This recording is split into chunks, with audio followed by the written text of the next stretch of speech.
Having insufficient heating in cold weather can have a significant impact on your comfort, health, and safety. It can also lead to higher energy bills. Here are some of the potential consequences of inadequate heating. Health risks. Increased risk of respiratory infections. Cold air can dry out your airways, making you more susceptible to respiratory infections such as the common cold and influenza. Worsening of chronic respiratory conditions. If you have a chronic respiratory condition such as asthma or COPD, living in a cold home can make your symptoms worse. Respiratory distress in infants and young children. Infants and young children are especially vulnerable to the effects of cold air, as their bodies are still developing and their immune systems are not as strong. Other health risks. Increased risk of hypothermia. Hypothermia is a serious condition that occurs when your body temperature drops below 95 degrees Fahrenheit. It can lead to confusion, disorientation, and even death.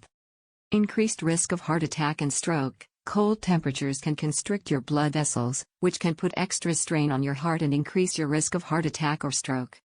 Increased risk of accidents. Cold weather can make it more difficult to see and react to your surroundings, which can increase your risk of accidents. Financial impact.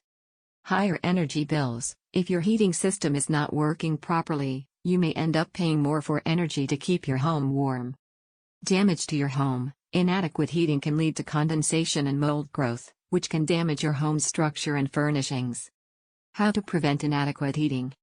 Have your heating system serviced regularly. This will help to ensure that your system is working properly and efficiently. Inspect your home's insulation. Make sure that your home is well insulated to prevent heat from escaping. Seal air leaks. Check for air leaks around windows, doors, and other openings and seal them up to prevent heat from escaping.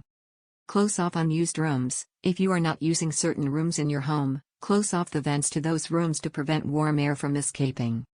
Use energy-efficient appliances and lighting. Use energy-efficient appliances and lighting to help reduce your energy consumption. Draft-proof your home. Use draft excluders around windows, doors, and other openings to prevent drafts from entering your home. Consider upgrading your heating system. If your heating system is old or inefficient, you may want to consider upgrading it to a more efficient system. Use supplemental heating sources. If you are still feeling cold in your home, you can use supplemental heating sources such as electric blankets, space heaters, or fireplaces. However, use these sources with caution, as they can be a fire hazard. If you are concerned about inadequate heating in your home, you can contact a qualified heating contractor for an inspection and recommendations.